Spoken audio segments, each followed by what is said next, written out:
বন্ধুরা, এই চলে এসছে পাবদা। পাবদার মধ্যে হলুদ দিচ্ছি, নুন দিচ্ছি, তেল দেবো, দিয়ে এটাকে ভালো করে মেখে নেবো।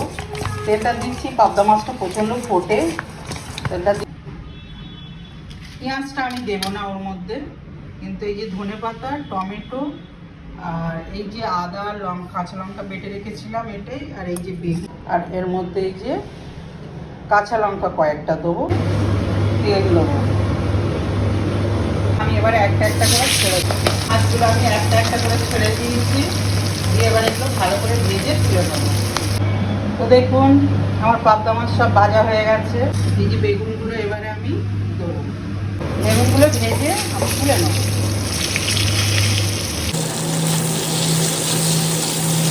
বেগুনের মধ্যে আমি একটু হলুদ দিয়ে দেবো, মধ্যে আমি একটু নুন দিয়ে দেবো বেগুনের মধ্যে। আদা কাঁচা লঙ্কা বেটে রেখেছিলাম, তার মধ্যে আমি একটু হলুদ দিয়ে দিলাম, দিয়ে একটু জল দিয়ে দেবো। এবার আমি তেল দিয়ে দেবো এর মধ্যে, ভালো দিয়ে দিয়েছি, আর এই যে কাঁচা লঙ্কা দিয়ে দিচ্ছি, নুন দিয়ে দিলাম, একসঙ্গে দিয়ে দিলাম মশলাটা। কষা একটু ভালো করে হয়ে গেছে। এবার আমি একটু গরম জল করে রেখেছিলাম,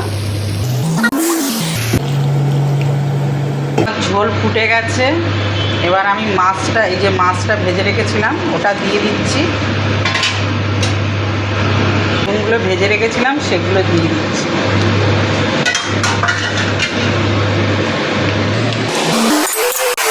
এবার আমি যে ধনে পাতাগুলো কেটে রেখেছিলাম সেগুলোও দিয়ে দিচ্ছি। পাবদা ঝোল রেডি। এবার এটাকে আমি নামিয়ে নেব।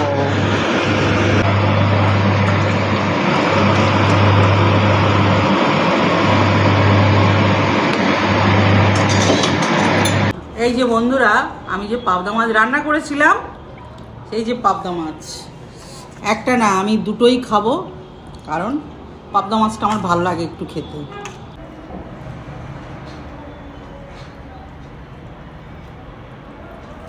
খেয়ে দেখি কেমন লাগে।